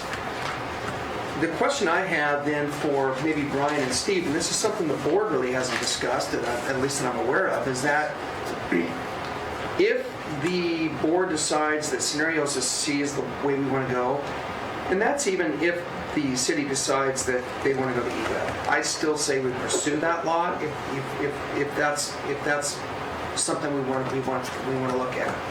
But the discussion we really haven't had is what happens with this facility? What happens with this current building right here? So if the new courthouse is meeting all the needs of the county, administration and so on and so forth, along with yours, we basically have a building that sits here. Now, I don't know about you, but if you have a piece of property in a downtown core and you raise it, it becomes extremely valuable for any developer who wants to build a first-class development right here. Whether it is some sort of a square, another, I don't know if a hotel would be right, but yeah, I'm just throwing things out there. This, to me, is an extremely valuable piece of property. And I hope the county, and I hope we would think about that, whatever decision we're going to make, that what happens to this facility. Because if it comes to the point where it's unusable, I mean, we've toured your side of it, and at times I guess it's usable, but you make it work. I'm hoping that we would look at this and say, what a valuable piece of property that we have that we can market and have the ability to create, a first-class downtown corridor, which would include the the courthouse. So that's my thought. The other is this, and I think Pete was maybe going down this road, I'm not sure, but looking 6-7 years out, whatever the case may be, when we are, or if we get to the point to build. When you look at maybe technology, things like that coming into play, even when it comes to the courts, because we saw the consultant report. To me, that's the full meal deal. I would be interested to hear from your perspective if there's ways around from a technological standpoint where you maybe would invest, front end on some things where the overall cost of the facility then is not near as high. Do you see that maybe happening in the future regarding the courts? And just your thoughts on that. And then maybe I'll come back to, just to get Brian's thoughts or Steve's thoughts on this current facility and with the rest of the board. I may be out in left field, and that wouldn't be the first time. So Judge, your thoughts on this? I didn't know it was left field, but Okay, you'll be on right field then. Mr. Chair, Commissioner, may I just make one comment? There are two different buildings on this site. Yeah. And this plan, I think it's important to note, really makes the old courthouse building there available for remodel or demolition. And that's, of course, part of this entire discussion. So right. I don't envision C and the blue Lego block in C being the public service building. Okay. It's the courthouse, it's the sheriff's office, it's the DA's office, and we hope very much some co-location possibilities. For example, the state public defender's office with a small suite to allow for better services to their clients and the lawyers who are their trial lawyers here in town, as well as their appellate lawyers. Parole and probation for easier handoff of probationers. We find that we lose a tremendous amount with time and distance in the criminal justice system, and that direct handoffs matter tremendously. So I think it's important to just note that for starters. That doesn't change your fundamental question, which is that may create development opportunities for the county in private public partnerships with that, or potentially with respect to the north end of the butterfly lot, depending again on how the city. Okay, so that clarifies that. And your second question was that you wanted me to comment on? From maybe if looking out into the future, near future, 6-7 years, whatever the case may be, as we look at planning this and get to the point where we're building, from a technological standpoint, do you see things changing in your arena where, because I saw the full meal deal on the cost. So what are some changes that can make where there's front end costs on your end, but on the building block we can maybe reduce the cost? And again, I'm not sure these are site discussions, so I'm just going to touch briefly on them. But for example, in an effort to keep costs in mind, we have discussed on our end a design structure that puts, rather than senior judges in best courtrooms, that actually spreads senior judges with more junior judges in a court floor concept that has different kinds of courtrooms available, so that instead of having the largest for, say, 5 judges or 6 judges on a floor, that maybe has 1 large, 2 mediums, and 2 non-juries, or some combination like that.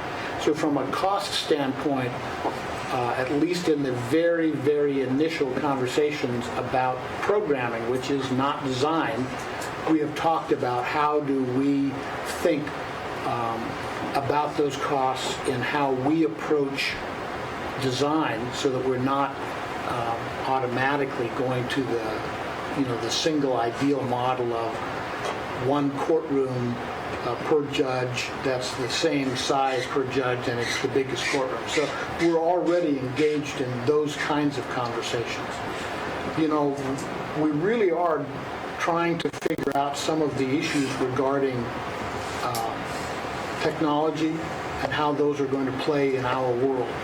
It's very clear that a lot of people are using electronic devices now to do a lot of business. And that for us has included now in the last 2 years something we call ePay, again, a traffic issue for us because a lot of people are paying fines or fees or traffic fines online. And they are able to do that. And so we have changed our approach to those issues technologically. The traffic issue for that is something that we are trying to keep in mind as we move towards thinking about having a discussion about design, and that will probably change some of our traffic issues there. I think some of the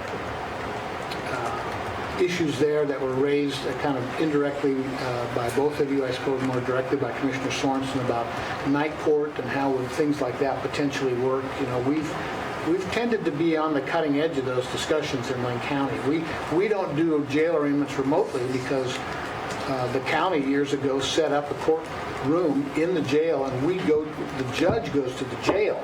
Instead of everyone else coming to me, I go there for arraignments in the jail. So we've long ago tried to be conscious of that relationship with you and the county, and trying to be cognizant of those expenses, not just the kind of obvious ones, but the systemic ones like transporting a lot of folks. So I don't know that that's a very good answer. And Liz, I don't know if you've got anything else.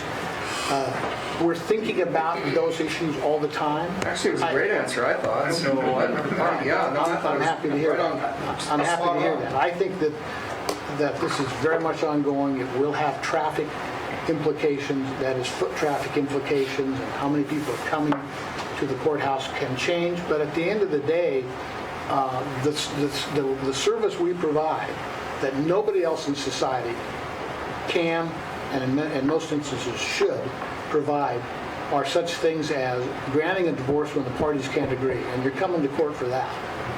Being arraigned on a charge, you're coming to court for that.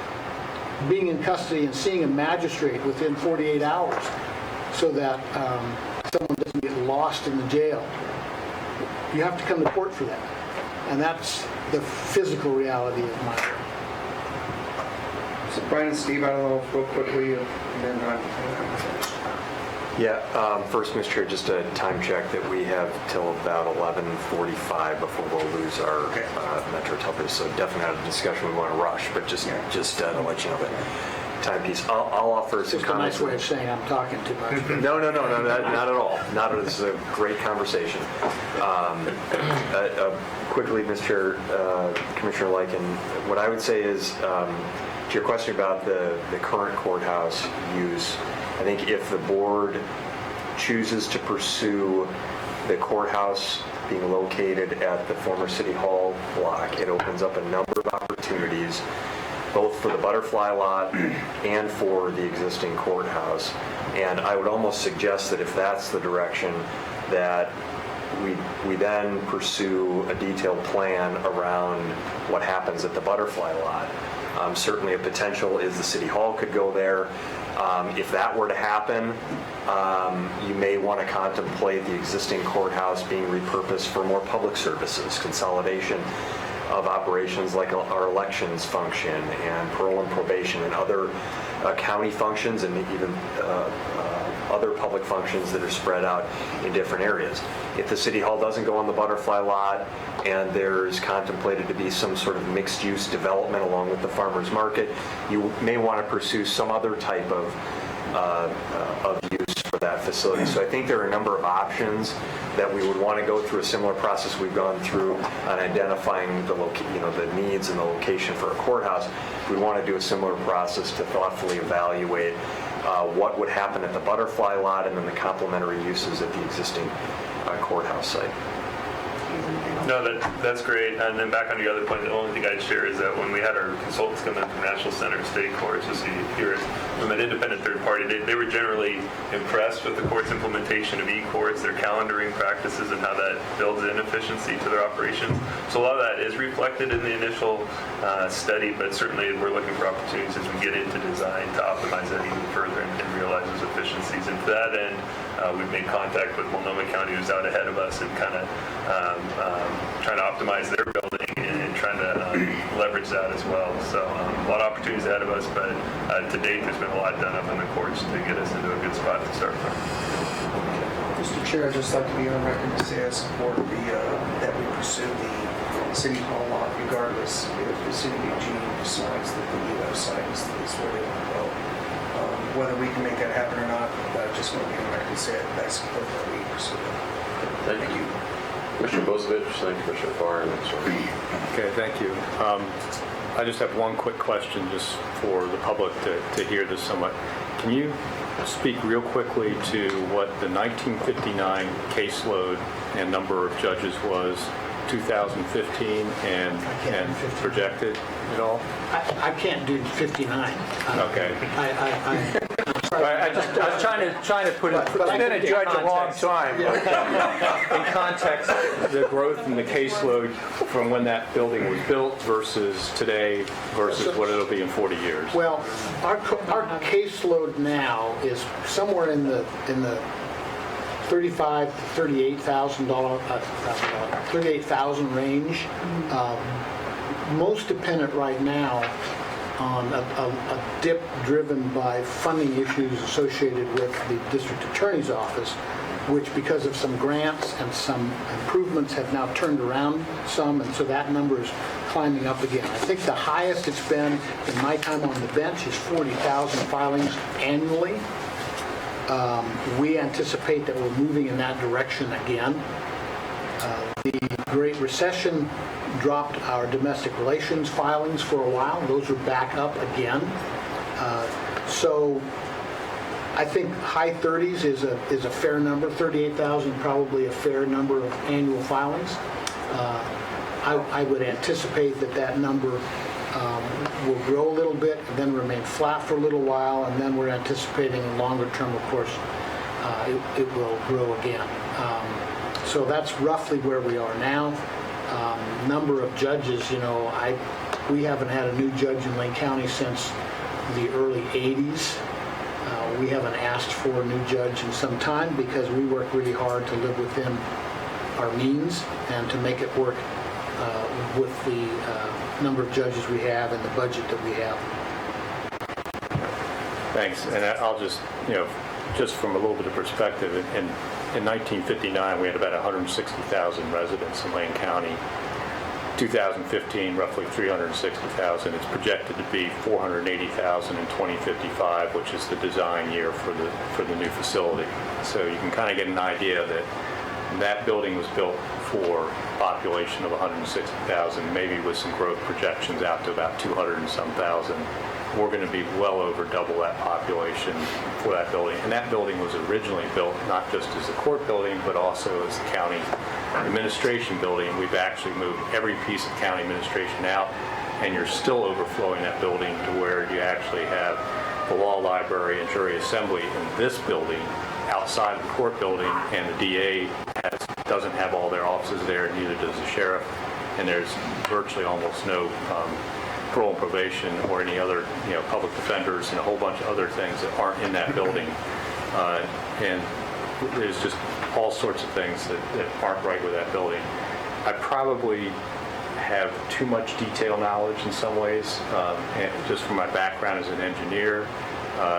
Working at eWeb, I was involved in actually doing the due diligence about the Roosevelt property when they were looking at moving their headquarters. So I've done facilities work for a long time. It's one of the reasons why I've been on the facilities committee for the board since the day I became a board member, and also why I ended up getting appointed to the Court Facilities Task Force at AOC and serving on that statewide advisory committee that advises the Department of Justice and the Chief Justice for the state on court facilities and the bonding issue and the priorities and which come first. That experience has also given me a broad view of the overall problem in the state with court facilities and why we sit at number 4 on the list.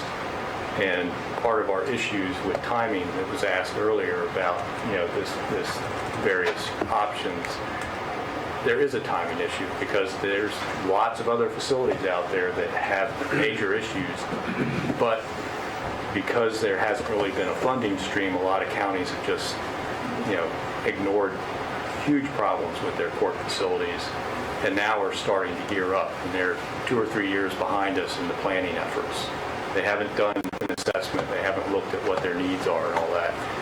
If we delay too much, those counties that actually have a worse need, let's say Lynn County, that doesn't even have door security on their courthouse.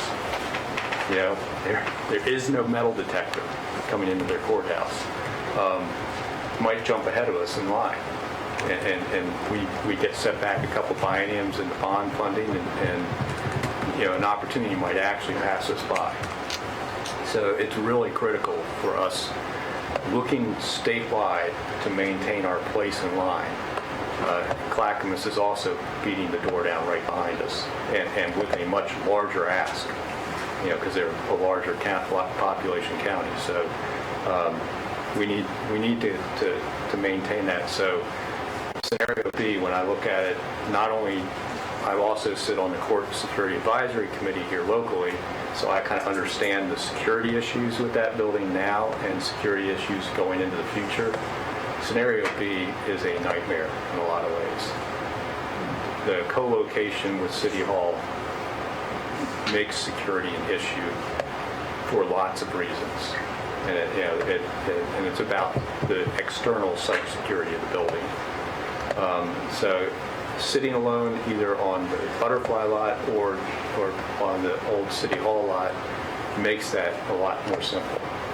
So, you know, between the timing issues and the security issues on B, I have to take that off the list for me. And then, you know, when I really look at it, then I start thinking about what's best for downtown and what's the best opportunities. Scenario C offers a lot of great opportunities for downtown, offers flexibilities to the city to choose between, you know, the old PWEB building. I have my opinions about some of that, but I'll leave them for the city to work out. And Butterfly lot. The Butterfly lot has its own complications too. I mean, it's not a standalone site in some ways. You have buildings that are just across a alleyway, which cause the same issues that you would have with the co-location of City Hall. So there are even some external security issues with Butterfly lot. Standalone on the City Hall lot actually offers the greatest ability to design security. And, you know, if you do good security, it also makes access for the public better. You know, and everything from, you know, how we deal with the victims and you know, victim services in this building is a nightmare. To how we deal with, you know, the general public just getting access to the courts. And if we have a site that we have to deal with external security in lots of ways, it also starts giving us accessibility issues, which I think is, you know, the judge expressed very well how much that's a value of the court. So I would agree that I'd like us to move forward with pursuing scenario C with scenario A as our fallback, because we know we've got that in our pocket. It will always work for us. We own the property. We know we have the right to do the courthouse on that property. There's no questions about it. Of course, we'll have to deal with some of the complications of a smaller footprint and tighter spacing to adjacent buildings, but we can make that work. So, you know, what offers us the best long-term functional courthouse, which is important to me, it's got to be functional and meet the values of the court, is scenario C. Mr. Barnes. Thank you, Mr. I'm being respectful of our time. We have about 15 minutes. Judge, a quick question for you, if I may. Your wife's preference notwithstanding, your comments earlier were specifically regarding the location of the courthouse, irrespective of the city's decisions regarding the City Hall location. Is that a correct assessment? Yeah, irrespective of the city's decision. Yeah, I was just trying to express that from our standpoint, if you draw a line down the middle of C, we like C. Yeah. And how the other pieces go for the city, I respect that that's the city's decision. I don't think it's appropriate for me to comment. So I'll just briefly paraphrase what you said then. We have 3 scenarios before us. Scenario A, we build on our own property where the Butterfly lot is currently located. That scenario is the simplest in terms of property ownership and allows the courthouse and City Hall projects to independently proceed on their own project timelines. However, we begin this study of options with the City of Eugene because we realize this may not be the most ideal for downtown and supporting continued revitalization in that area. That's scenario A. Scenario B would cohabitate with the city, and you pointed out the difficulties there. Constraints about the cohabitation would necessitate further study and would be needed to pursue this option further.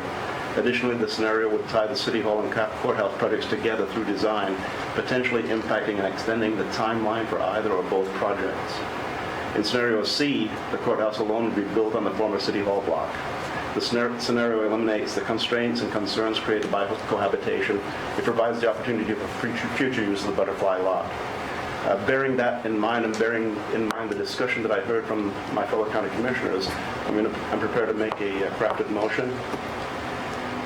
Mr. Chair, I move to direct the county administrator to formally convey the county's desire to acquire the site of the former City Hall for the purpose of constructing a courthouse as contemplated in scenario C, and to bring back a detailed plan in January to achieve the acquisition. To direct the county administrator to work with city staff and the farmers market representatives to pursue a detailed plan that optimizes development opportunities of the butterfly lot, including a farmers market, and to direct staff to continue working with our partners in the state to ensure continued funding for land purchase, design, and development development and construction. Do we have a proposed motion? Do we have a second? Second. So, Commissioner Sorensen, you were in the queue. We have a motion, but feel free to execute. Well, first of all, I support this motion. My question, though, had more to do with the statement and a question, I guess. The statement is that for the public that doesn't get to go into the courthouse, or at least in the secure parts of the courthouse, I just wanted to say that my last jury trial at Lane County Circuit Court was with Judge Ann Aiken, so that was a while back, because she has been a federal judge for, 15 years? 19 or 20. 19 or 20. So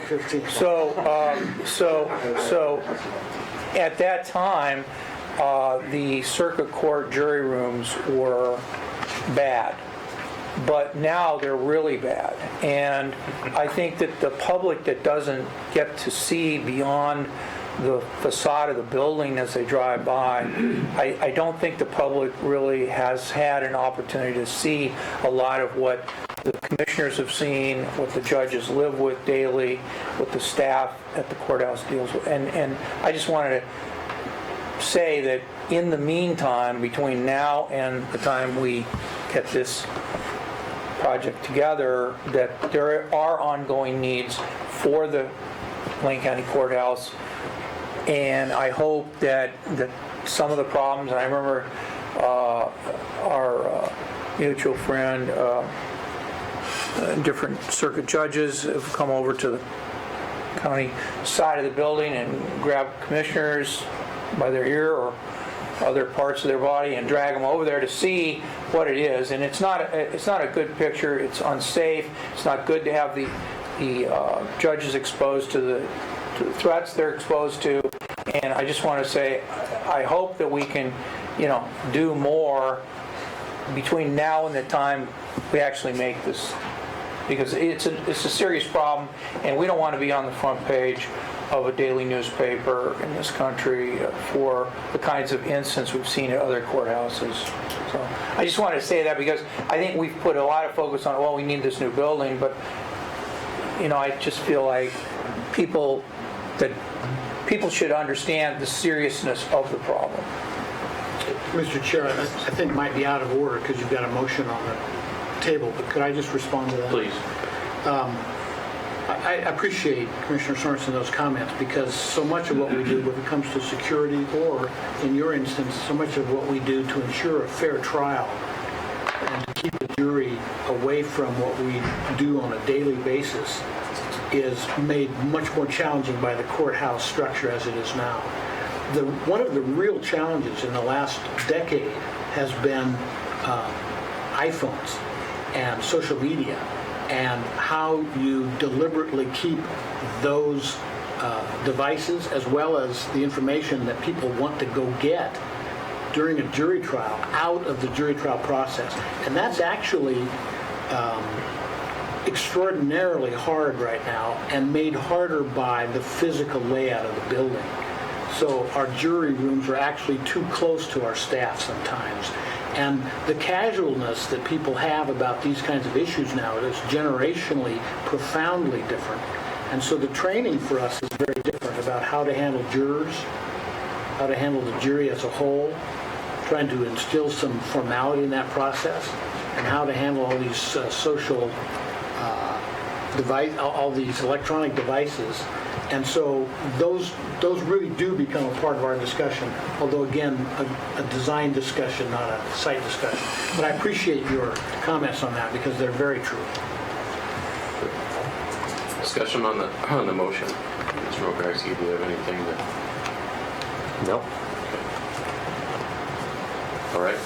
So we have a motion presented to us by Commissioner Farr, communicating our desire to standalone acquisition of the former City Hall lot for a standalone future site for a new courthouse.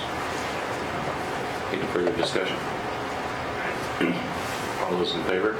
Aye. Aye. Any opposed? Passes unanimous. I want to thank Mr. Colling, Councilor Eugene, for joining us today. And it's my understanding that I believe the administrator would be available to communicate this to the city during your work session at noon, if that's appropriate.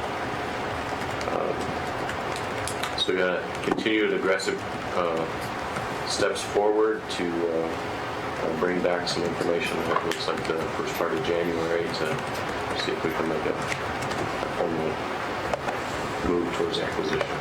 I can't say enough how thankful I am. I want to start with the city.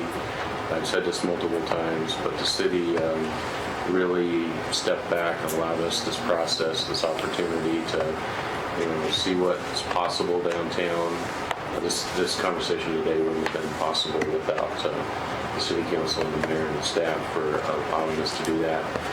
The incredible work that's gone into this in a very short time frame, probably less than a third of the time that it would have taken a normal process. And I really appreciate the partnership that we have with the courts and Judge Rasmussen's participation. He's just been instrumental in the conversations that we have, and I can't thank you enough for being a part of it, taking the time. It's important, and I appreciate that, and saying with Ms. Randall. So, is there anything further before the board, before we recess until 2:30? We'll be downstairs in Harris Hall at 2:30 to interview candidates for the Senate seat. Seeing none, then we'll recess. Thank you.